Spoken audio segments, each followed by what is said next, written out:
Following the defeat of Grendel, we see the first episode in the poem that introduces a kind of metalinguistic aspect to it. Poets come and sing songs to the hall. As mentioned earlier, poetry was an important part of these feasts to celebrate heroes and to celebrate past valor and victories.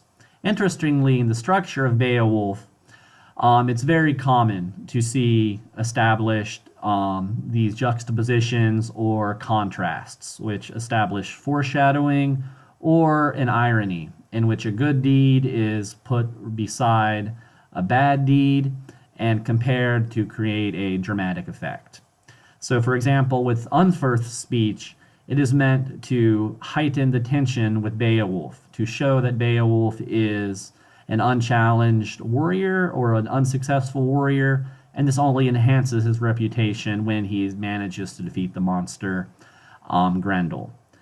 During the speech of the poet, or the Anglo-Saxon word for poet, scope or shope, shope means maker. So the poet is not only an artist, he is not only a writer.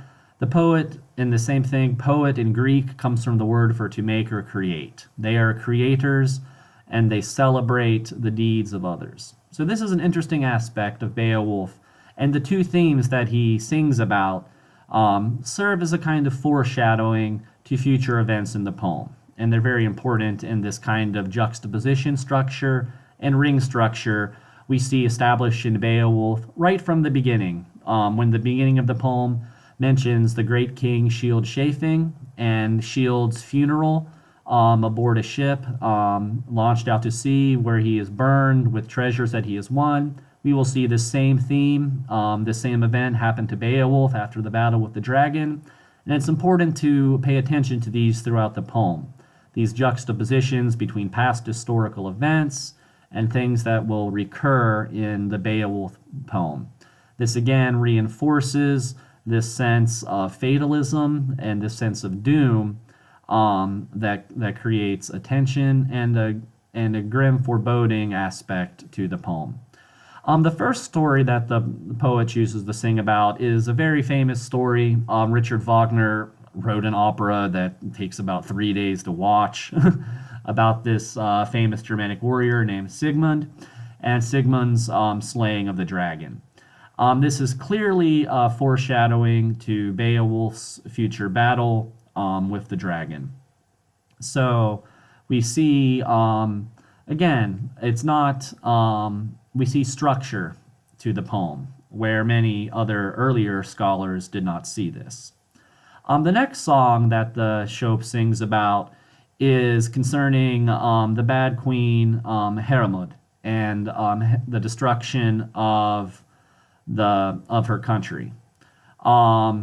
Interesting to me is her name, Hermod, means warlike or war-minded, and it is kind of a reminder in a way that being too war-minded and seeking betrayal, seeking justice through betrayal, will ultimately lead to the death and destruction of people. And this is another common theme in Beowulf, is that this society is doomed because of the constant feuding and the constant warfare and the repeated desire for revenge that arises from the various blood feuds that infest Germanic society. So I believe this is the poet commenting on these at the time during a celebration of Beowulf's valor. So with the story of Sigmund, it is a reflection of Beowulf, associating him with perhaps the greatest figure in Germanic folklore and heroic mythology, while the poet is also providing a warning about what can happen under bad leadership and when feuds, such as the one described in the Hermod episode, spiral out of control. So in this poem, this kind of reflects upon the structure of it.